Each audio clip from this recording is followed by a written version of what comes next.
একটা সময় ছিল হিন্দি সিনেমার জগতে ভিলেন বলতে আমরা প্রাণকে বুঝতাম, তারপরে এলো অমরেশ পুরী, প্রেম চোপড়া। তারপরে থেকে কিন্তু ধীরে ধীরে ভিলেনের বিষয়টা প্রায় কমজোর হয়ে গেছে। শেষের দিকে আশিস বিদ্যার্থী কিছুটা ছিল, কিন্তু তারপর থেকে ভিলেনের ব্যাপারটা কমজোর হয়ে গেছে। এখন আবার সেই ভিলেনের যুগটা ফিরে আসছে, তবে এটা কিন্তু হিন্দি সিনেমায় নয়, সেটা প্যান ইন্ডিয়া লেভেলে বলতে পারেন। সাউথের মুভিতে কিন্তু আবার আপনারা ভিলেনকে সর্বভারতীয় ক্ষেত্রে দেখতে পাচ্ছেন। তো আজকে এই ভিডিওতে আমি আলোচনা করব বর্তমানে ভারতে প্যান ইন্ডিয়া লেভেলে বড় বড় ভিলেনদেরকে নিয়ে। তো প্রথম যে নামটা আমার ভিলেনের বর্তমানে মাথায় আসছে সেটা হচ্ছে ববি দেওয়াল।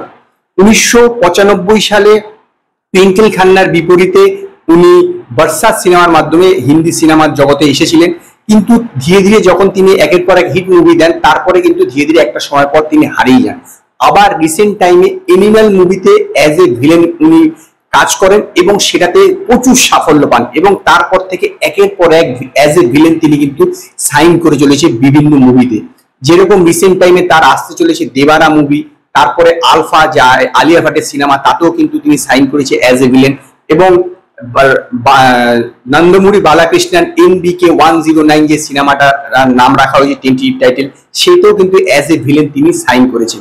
তো রিসেন্ট টাইমে যদি দেখা হয় তাহলে বর্তমানে প্যান ইন্ডিয়া লেভেলে সবচেয়ে নাম্বার ওয়ান ভিলেন কিন্তু ববি দেওয়াল। তার কারণ তার ডিমান্ড এখন প্রচন্ড।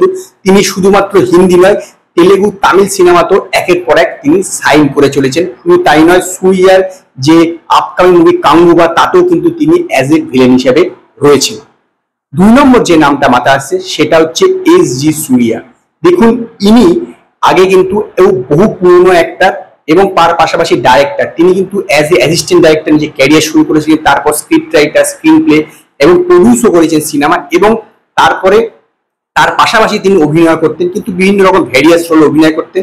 কিন্তু তার প্রথম যে সিনেমাটা তিনি ভিলেন হিসেবে প্লে করেছেন সেটা হচ্ছে মহেশ বাবুর স্পাইডার সিনেমা, এবং তার পাশাপাশি মার্শাল সিনেমাটা করেছিলেন বিজয়ের সঙ্গে।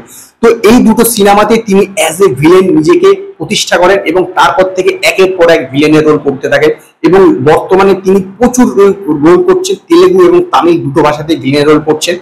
রিসেন্ট তার যে মুভি আসতে চলেছে সেটা হচ্ছে গেম চেঞ্জার রামচরণের, তাতে কিন্তু তিনি ভিলেনের রোল করছেন।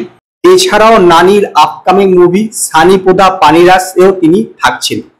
3 নম্বর যে নামটা আমার মাথায় আসে সেটা হচ্ছে বিজয় সত্যপাতু। দেখুন, এটা হয়তো কারোর মনে হতে পারে যে তার নামটা কেন না হচ্ছে অ্যাজ এ ভিলেন, কিন্তু একথা কিন্তু মানতে হবে, রিসেন্ট টাইমে যদি সবচেয়ে অল ইন্ডিয়া লেভেলে সবচেয়ে ব্লকবাস্টার মুভি হচ্ছে জওয়ান, সেই সিনেমাতে কিন্তু ভিলেন রোল করেছিল কি বিজয় সত্যপাতু। তিনি ভেরিয়াস টাইপে করেন, অবশ্যই তিনি হিরো হিসেবে নিজেকে প্রতিষ্ঠা করেন। রিসেন্ট তার মহারাজা সিনেমা সুপার ডুপার ব্লকবাস্টার হয়েছে, কিন্তু অ্যাজ এ ভিলেন সে কিন্তু প্যান ইন্ডিয়া লেভেলে যথেষ্ট জনপ্রিয়। তিনি 2010 সালে ডেনমার্ক পান্ডাকারু সিনেমার মাধ্যমে অ্যাজ এ হিরো তামিল সিনেমাতে আত্মপ্রকাশ করেন। তার আগেও তিনি প্রচুর সিনেমায় কাজ করেছেন, সেগুলো ছোট ছোট রোল, সেখানে সেরকম রিকগনাইজেশন পাননি। তো এই সিনেমায় কাজ করেন অ্যাজ এ হিরো, তারপর থেকে তিনি কিন্তু ধীরে ধীরে শুধুমাত্র হিরো হিসেবেই করতেন। তারপর তেলেগু মুভি উপেনাতে তিনি ভিলেন রোল করেন এবং সেটা খুব অ্যাপ্রিসিয়েশন পান, এবং ভিলেন হিসেবে নিজেকে প্রতিষ্ঠা করে ফেলেন। এবং রিসেন্ট টাইমে যে বললাম জওয়ানেও তিনি অ্যাজ এ ভিলেন রয়েছেন। তো তাকে কিন্তু আমি 3 নম্বরে রাখবো। 4 নম্বরে থাকবে ফারাদ ফাইজিল। ইনি মালায়ালম অভিনেতা, এবং মালায়ালামে অ্যাজ এ হিরোই কিন্তু তিনি নিজেকে প্রেজেন্ট করে থাকেন, বা অ্যাজ এ হিরোই তিনি কাজ করে থাকেন। 2002 সালে রিলিজ হওয়া কাইথিয়াম দোরা সিনেমার মাধ্যমে তিনি মালায়ালাম ফিল্ম ইন্ডাস্ট্রিতে আত্মপ্রকাশ করেন।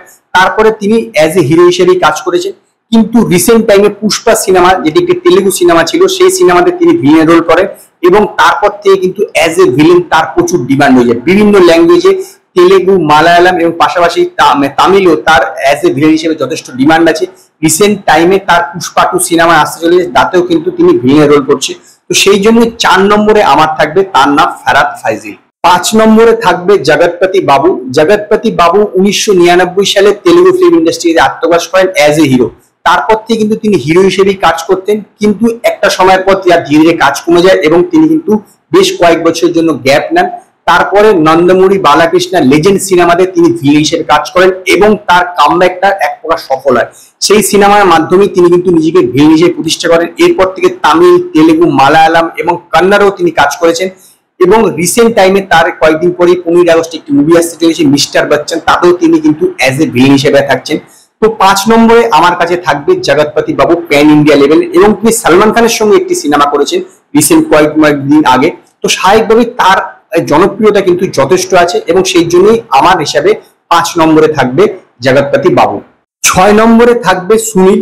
সুনীল কিন্তু 2001 সালে নুভা কাবেলি সিনেমার মাধ্যমে টলিউড বা তেলুগু ফিল্ম ইন্ডাস্ট্রিতে আত্মপ্রকাশ করে। তিনি মূলত কমেডি সিনেমার রোলই করতেন, তারপর ধীরে ধীরে কিন্তু নিজের ভিতরে পরিবর্তন আনেন এবং হিরো হিসাবে এছাড়াও যে ক্যারেক্টার আর্টিস্ট হিসেবে কাজ করেন, এবং পুষ্পা সিনেমাতে তিনি ভিলেনের রোল করেন, এবং তাতেই কিন্তু তিনি খুব রিকগনাইজেশন পান, বলতে পারেন প্যান ইন্ডিয়া লেভেল। এখন কিন্তু তার এতটাই ডিমান্ড যে তামিলও কিন্তু তিনি প্রচুর অ্যাজ এ ভিলেন কাজ করছেন। তার খুব একটি সিনেমা দ্রুত রিলিজ হতে চলেছে, যেটা 6 ডিসেম্বর রিলিজ করে, সেটা হচ্ছে পুষ্পা 2। তাতেও কিন্তু তিনি ভিলেনের রোল আছে। এছাড়াও অনেক সিনেমা ভেরিয়াস স্টেজে আছে তামিল এবং তেলেগুতে, যাদের তিনি অ্যাজ এ ভিলেনের পার্ট করছেন। 7 নম্বরে থাকবে সামর্থকানি। তিনি মূলত তামিল সিনেমায় করে থাকেন। 2001 সালে পারাথেলা পারাভেসাম সিনেমার মাধ্যমে তিনি তামিল সিনেমাতে ডেবিউ করেন। তিনি শুরুর দিকে ক্যারেক্টার আর্টিস্ট হিসেবে ছিলেন, ছোট ছোট রোল করতেন, তারপর ধীরে ধীরে নিজে এই বড় রোল শুরু করেন, এবং তার প্রথম অ্যাজ এ ভিলেন হচ্ছে তেলেগু মুভি, যেটা আল্লু অর্জুন ছিল, আল্লু বৈকুণ্ঠপুরম। এই যে সিনেমাটা, এই সিনেমাতে তিনি তেলেগু ফিল্ম ইন্ডাস্ট্রিতে অ্যাজ এ ভিলেন হিসেবে নিজে প্রতিষ্ঠা করেন। এর পাশাপাশি তামিলও কিন্তু তিনি ভিলেন হিসেবে নিজে প্রতিষ্ঠা করেন। এখন তার বিভিন্ন সিনেমা ভেরিয়াস স্টেজে আছে, যেটা তিনি ভিলেনের রোল প্লে করছে। তো এই ছিল 6 জনের লিস্ট, যারা প্যান ইন্ডিয়া লেভেল ভিলেন হিসেবে নিজেদেরকে জনপ্রিয়তা পেয়েছেন, এবং আমার মতে এরাই হচ্ছে বর্তমানে 1 থেকে 6 নম্বর প্যান ইন্ডিয়া লেভেলে ভিলেন হিসেবে থাকবে। তো এই বিষয়ে আপনাদের কি মতামত, সেটা আপনারা আমায় কমেন্টে জানাবেন। যদি আপনাদের এই ভিডিওটি পছন্দ হয়, ভিডিওটিকে লাইক করুন, কমেন্ট করুন, শেয়ার করুন, আর নতুন নতুন আপডেটের জন্য আমার চ্যানেলকে সাবস্ক্রাইব করুন।